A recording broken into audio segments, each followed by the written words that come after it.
Bonjour, bienvenue chez moi. Je m'appelle Daniel Detcheverry-Poirier. Donc je vais vous montrer quelques-unes de mes réalisations. Depuis plusieurs années, je travaille le bois, en bois tourné. Et là, je vais vous montrer quelques objets que j'ai réalisés à partir de collage aussi. Beaucoup de bois exotiques collés. Et après que j'ai tourné et j'ai réalisé des objets divers. Donc, comme par exemple ici, ce vase. Donc ce vase est en érable et en cipeaux. Et ensuite, j'ai réalisé ces aiguilles. Donc trois aiguilles avec de bois différents, comme vous pouvez le constater sur les petites étiquettes. Donc il y en a en bois exotique, d'autres des bois de la région, comme l'érable par exemple. Ici j'ai une cuillère à olive, érable et cerisier. Ici c'est une bonbonnière en azamela. Ici j'ai un petit coquetier, je pense qu'il est en granadillo, c'est un bois que j'avais ramené du Mexique. Et ici j'ai une flûte en bois de cerisier. Et donc voilà, il y a une autre bonbonnière ici, érable et acajou. Ici coupe à fruits, érable et niangon, donc un autre bois exotique. Ici une barre que j'avais fait pour un membre de ma famille. Et ensuite, toujours en tournage, eh bien, j'ai ici divers on va dire bijoux, des bracelets, des colliers. Je fais aussi des boucles d'oreilles. Tout n'est pas là, mais je peux réaliser des bagues, toutes sortes de bijoux, on va dire. Ouais. Et aussi, pour mes petits-enfants, de temps en temps, je leur réalise quelques jouets en bois, comme ça. Comme ça, ce sont des pièces uniques, quoi. Ils ne pourront pas dire qu'il y a quelqu'un d'autre qui aura le même jouet, quoi. Donc, mis à part les objets tournés, je réalise aussi des meubles. Donc, comme ce vaisselier, c'était une demande de mon épouse à l'époque, et elle voulait un vaisselier un peu rustique. Mais moi, j'ai toujours appris à travailler le bois assez minutieusement. Donc pour arriver à faire quelque chose de rustique, je ne me voyais pas faire ça, quoi. Donc j'ai eu l'idée de récupérer des palettes de transport de marchandises que j'ai démontées et que j'ai travaillé, que j'ai réalisé ces meubles en bois de palette. Et ce qui s'est passé, c'est que comme le bois de palette n'est pas forcément sec, donc j'ai réalisé le bois qui était encore un peu vert, c'est-à-dire qui était un peu humide. Et quand le bois a séché, donc le meuble a travaillé, et donc c'est ce qui fait qu'il paraît un peu vieux, quoi. Voilà, donc j'ai réalisé ce petit meuble aussi, pour mettre à cavalerin. Voilà, donc ensuite, comme un meuble, une demande aussi pour s'insérer dans cet espace, donc pour poser d'abord l'écran de télévision, la chaîne stéréo, et puis mettre les disques, les DVD, un peu de... Voilà, donc c'est un meuble que j'ai réalisé en frêne, et que j'éteins après foncé, je me rappelle plus la peinture. Ensuite, j'ai réalisé cette table de la même couleur que le plancher. Donc c'est un bois dur, un frêne teinté aussi, aux mêmes couleurs que le plancher. Donc ici, c'est toujours à la demande de mon épouse, un deuxième vaisselier, celui-là sans pointe, parce que c'était plutôt pour mettre des objets qu'il fallait qu'on voit, quoi. Donc il y a les poids, ils ressemblent beaucoup à l'autre, sauf que celui-là n'a pas de porte vitrée parce qu'il n'y a pas de vaisselle à l'intérieur, quoi. C'est plutôt des objets que l'on veut voir, quoi.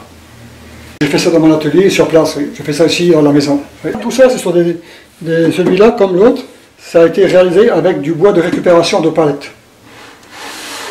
Donc ça m'a rien coûté, quoi.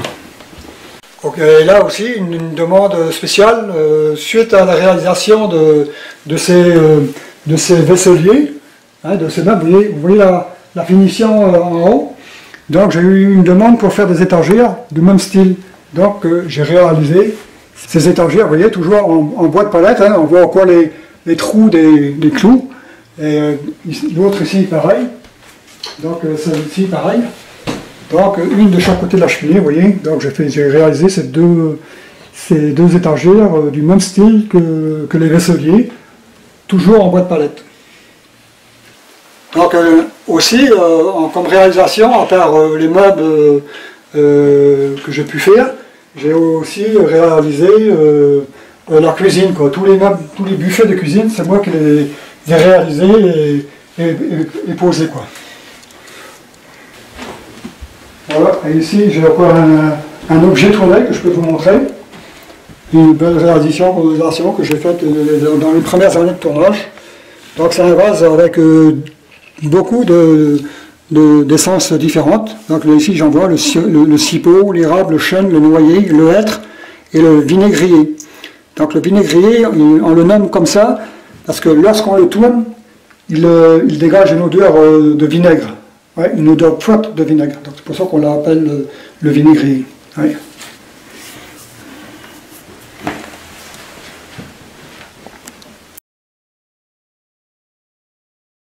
Ici nous rentrons dans mon atelier. Alors c'est pas mal, on va dire, le bordel. Allez, venez, je vous montre. Donc ici c'est un établi que j'ai réalisé pour poser ma scie radiale. Voilà. Comme ça c'est ici que je débite mes pièces de bois en longueur et que je fais tout dans mes principales assemblages.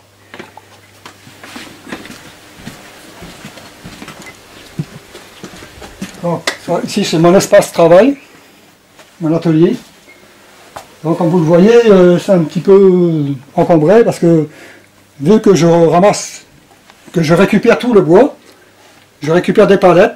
Bien sûr, j'achète du bois aussi que je laisse sécher des années. Hein. J'en ai là, qui ont plus de 10 ans, là, qui sont là en stock sur mon établi à sécher, parce que quand je veux faire des pièces de valeur, des pièces qui ne doivent pas travailler, donc je laisse le bois sécher longtemps. Et une fois qu'il a le taux d'humidité adéquat, à ce moment-là, je peux réaliser des objets de qualité. Mais autrement, je récupère toujours des palettes. Comme vous pouvez voir, tout ça, c'est du bois de palette que j'ai démonté. Donc, toutes les pièces de bois qui sont, on va dire, réutilisables pour faire du meuble, je les conserve. Ou sinon, tout ce qui n'est pas bon, je coupe et ça finit dans ma cheminée. Donc, je me chauffe un peu aussi au bois l'hiver, quoi. Voilà. Donc ici, c'est ma machine combinée. Donc ici, j'ai une scie circulaire sur table, avec ici un axe qui soit la toupie, pour faire tout ce qui est les moulures. Ici, c'est la dégo et rabot, donc c'est-à-dire que ça permet pour ceux qui connaissent, corroyer le bois, c'est-à-dire qu'on part d'une pièce brute, comme celle-ci si vous voulez. Voici une pièce brute ici. Vous voyez ? Donc, une fois qu'on a passé à la dégo et à la raboteuse, on en sort une pièce, on va dire, finie, prête à être utilisée de cette qualité-là. Le fini et la différence du fini. Donc là, c'est bien lisse, c'est prêt à être utilisé, tandis que là, c'est le bois brut. Et quand on l'achète, souvent le bois est brut comme ça. Donc il faut le corroyer, c'est-à-dire le redresser, le mettre, on fait la face, après on fait le champ d'équerre, et ensuite on débite en épaisseur et en largeur, selon les besoins, quoi. Voilà. On en a parlé tout à l'heure, de passer d'une pièce de bois brute, hein, on peut acheter un morceau de bois brut, comme ça, et de le transformer de façon à avoir un bois fini, un bois blanchi, un bois qui est corroyé, c'est un mot qu'on utilise en menuiserie, mais c'est un mot qu'on peut utiliser aussi dans divers métiers, parce que courroyer, ça veut dire apprêter, préparer, donc on l'utilise aussi en maroquinerie ou autre métier. Donc là, je vais vous montrer comment on passe d'un morceau de bois brut à une pièce de bois finie, prête à être utilisée, quoi. La première phase de l'opération consiste à faire la face de référence, la face la plus large, qu'on va appeler le parement. Ça va devenir la face de référence. Donc on va passer sur la dégauchisseuse pour redresser la première face. Alors là, il faut peut-être mettre des protections. Donc là, je vais faire un peu de bruit parce que je vais mettre les machines en marche. Je vais mettre l'aspiration.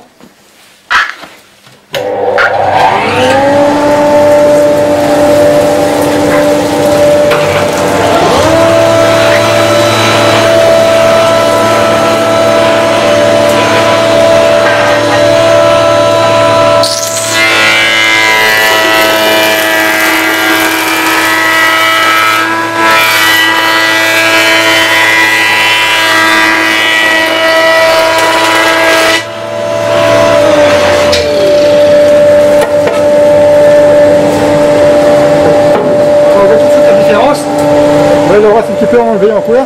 Vous voyez la différence. Donc, je vais faire une deuxième passe.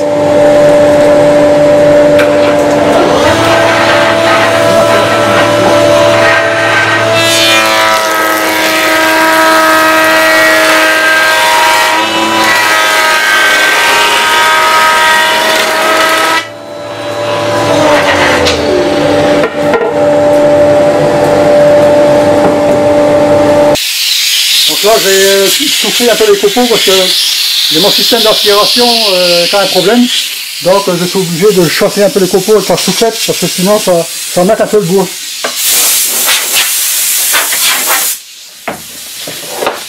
Voilà. Donc, ici, nous avons donc fait la première phase de référence. Et là, si on repère avec un petit trait comme ça, ça c'est le parement, la phase de référence. Maintenant, par rapport à cette face, nous allons dresser un champ d'équerre, donc perpendiculaire à la face de référence. Donc ici, on doit venir plaquer au guide d'équerre par rapport à la face. Maintenant, on va remettre les cases de protection parce que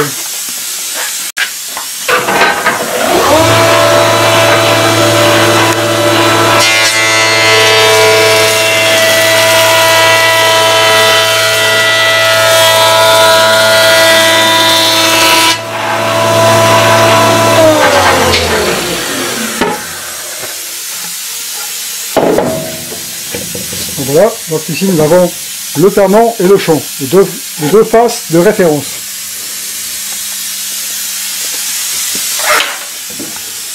Nous avons utilisé la dégauchisseuse pour redresser les deux premières faces. Maintenant on va passer avec ma machine en mode raboteuse. Que la machine fait les deux. Moi j'ai un petit atelier, donc j'ai une machine qui fait les deux. J'aimerais mieux avoir deux machines, mais bon, j'ai pas la place. Donc cette machine fait les deux fonctions. Donc je dois transformer maintenant la dégo en rabot.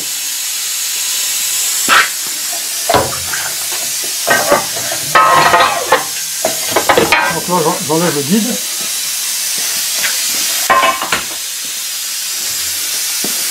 Comme ça. Hop.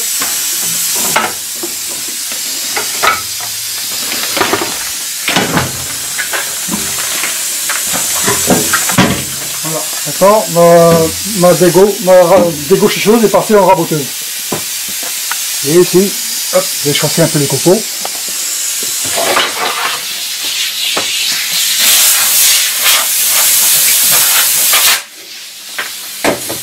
Voilà.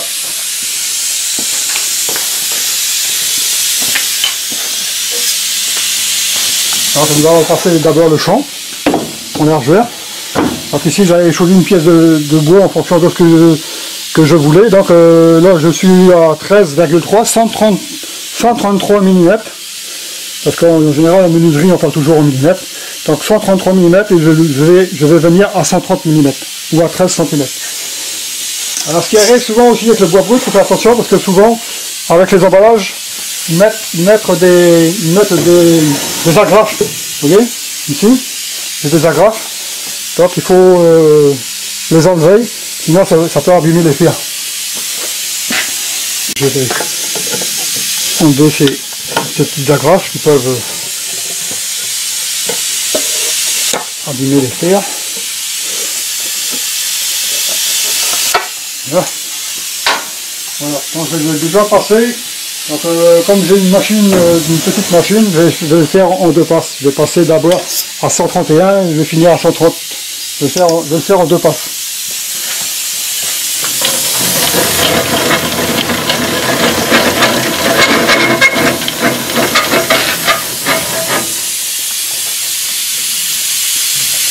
Voilà. Je mets le casque.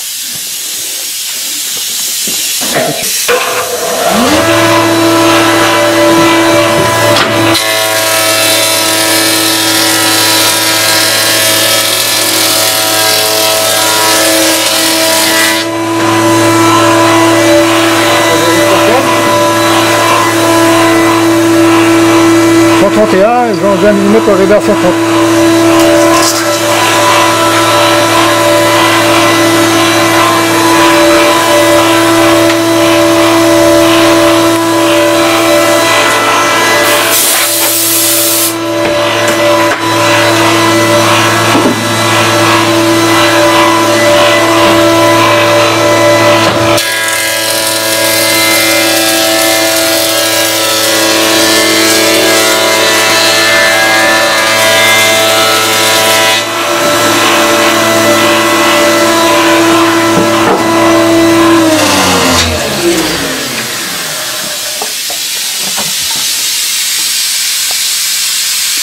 Ouais, 130.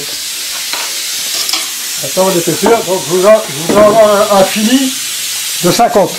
Donc là j'ai 50 pareil, 53, voilà, un fini à 50. Donc pareil, en deux passes.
Nous avons envoyé une pièce de bois pour avoir un fini de qualité avec une cotation de 130 150. Donc je profite de l'occasion pour montrer aussi ce que je réalise quelquefois au retour d'une balade en bord de mer. Il m'arrive quelquefois de récupérer une belle pièce de bois, qu'à mon avis je trouve assez belle pour être recyclée. Alors que vous voyez, j'achète un peu de matériel pour arriver à faire un luminaire.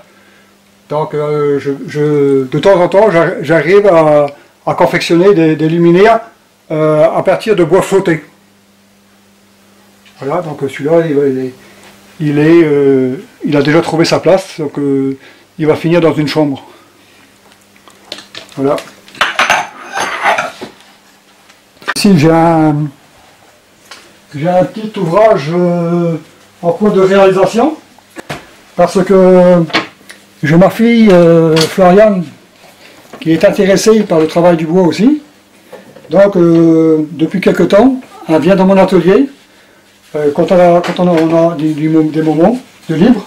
Et puis, comme vous voyez, donc, elle a réalisé un assemblage en tenant et mortaise. Les premières assemblages que l'on peut réaliser. Donc, ça, c'est les trous, on peut appeler ça des mortaises. Et puis, ensuite, eh ben, il y a la partie voilà, qui vient s'insérer à l'intérieur. Voilà. Vous voyez. Voilà. Donc on le rentre comme ça, un petit peu en force pour que ce soit solide. Et à l'occasion, moi ce que j'ai fait ici, vous voyez, j'ai fait une fente.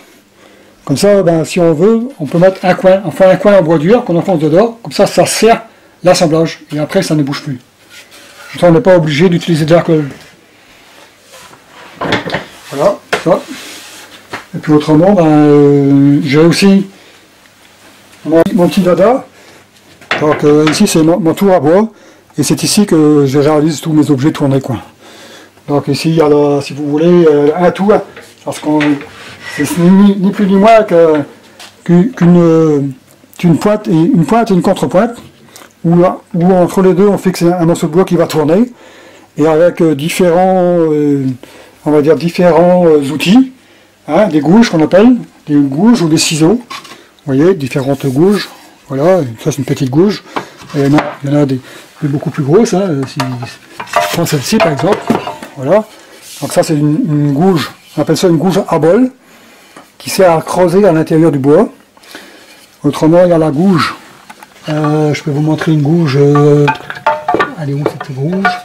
Ici. Vous voyez, ça c'est la première gouge. Si vous voulez, quand on prend un morceau de bois qui est un peu brut, même carré quelquefois, pour passer de carré à rond, on utilise cette gouge. On appelle ça la gouge à dégrossir.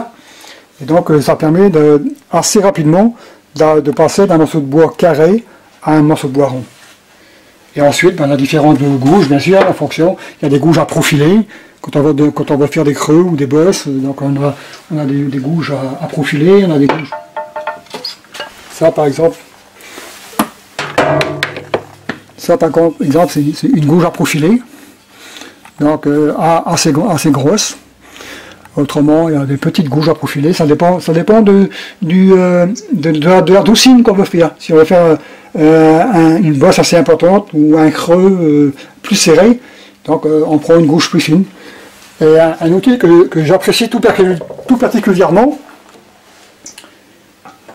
c'est la plane. Donc c'est un outil qui est assez difficile à utiliser parce que c'est assez difficile à manipuler dans le sens que si on y va trop vite, on peut se planter. Donc si on rentre ce tranchant dans l'outil, dans la pièce de bois qui tourne, on peut se blesser, quoi. Voilà, la pièce peut partir en morceaux et on peut se blesser. Donc c'est un outil qui est assez difficile à utiliser, mais une fois qu'on l'a maîtrisé, c'est formidable parce qu'une fois qu'on a réalisé notre objet avec cet outil, on n'a pas besoin de le penser. Il est fini comme du métal, c'est lisse comme ça.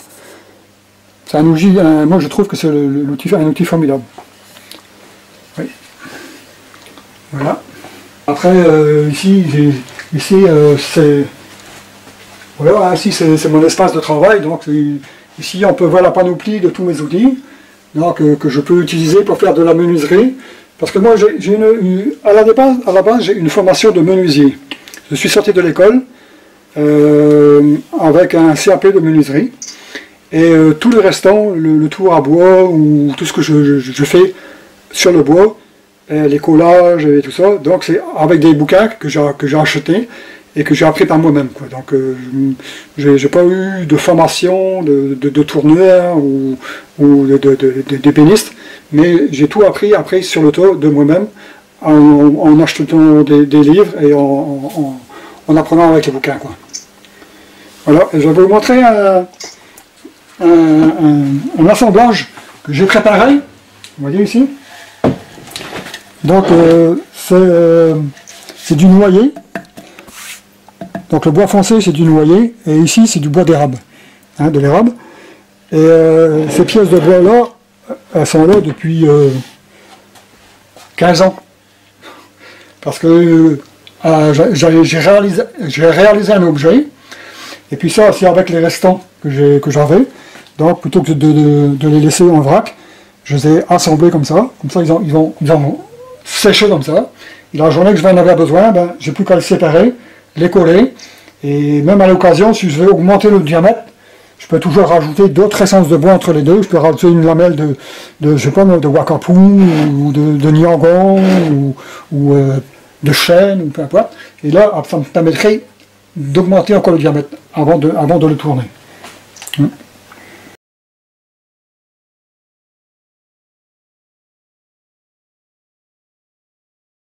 Bienvenue dans l'atelier du Père Pierre, l'atelier des zigotos.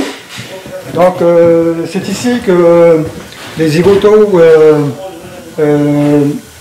entretiennent les embarcations, les douris, les embarcations traditionnelles de la pêche côtière de Saint-Pierre-et-Miquelon, les douris moteurs pour la pêche côtière, parce qu'il y avait aussi les douris des vents qui étaient embarqués à bord des goélettes pour aller faire la pêche au large. Donc après, ces petites embarcations qui étaient empilées les unes dans les autres à bord des goélettes ont été transformées en douris moteurs. Ils ont été agrandis et ont été motorisés pour pouvoir avec un équipage de 2 pêcheurs, aller pêcher la morue proche des côtes, quoi. Ouais. Et vous êtes bénévole? Et donc moi je suis arrivé depuis peu chez les zigotos, parce que suite à un avis lancé par les zigotos, par l'association des zigotos, une association qui comporte beaucoup de monde maintenant, et donc j'ai rejoint les zigotos suite à un appel parce qu'ils avaient besoin de personnes pour leur prêter main forte, pour justement entretenir, réparer ces douris et aussi construire des douris. Donc je suis là moi depuis ça fait quelques mois, 3-4 mois que je suis là, et puis vu que j'étais à la retraite depuis quelques années, j'ai profité de l'occasion pour pouvoir sortir un peu de chez moi et rencontrer les gens, et aussi donner de mon temps libre pour au bénéfice de l'association. On fait principalement de la réparation, mais ça je pense que un membre du bureau des zigotos sera plus à même que moi de vous en parler, parce que moi je suis là depuis quelques mois. Moi je suis là depuis 2 ou 3 mois et j'ai simplement fait pour l'instant que des réparations. Et je sais aussi qu'ils ont fait des douris, ils peuvent fabriquer des douris. Et après, ils font des douris à rame, parce qu'on peut aller des douris pour ramer, et aussi on peut faire des balades en douris moteur pour aller à la pêche, à la morue par exemple, faire des sorties ou des balades. Souvent, je sais que quand il y a des bateaux de croisière, des touristes qui débarquent, bon, ils les emmènent faire des balades en mer, en douris, et puis le long des côtes, quoi. Ouais. Est-ce que vous allez à la pêche? Oui, ils peuvent aller à la pêche, oui. Oui, ils vont à la pêche à la morue, et ils mettent des casiers aussi pour pêcher un peu de homard, et puis ils pêchent un peu de maquereau, tout ce qu'ils peuvent. Bon, oui. Et après, quand ils arrivent aux salines, hein, les petites embarcations, les petites cabanes qu'ils ont là pour ranger leur matériel, et bien là, ils font quelquefois des soirées, et ils invitent les gens à venir, et puis ils font des soirées où ils mangent les fruits de mer, quoi. Je fais plein de choses, mais dès que j'ai un peu de temps libre et que je peux le consacrer aux zigotos, ben je viens leur prêter main forte, voilà, quand je peux le faire, quoi.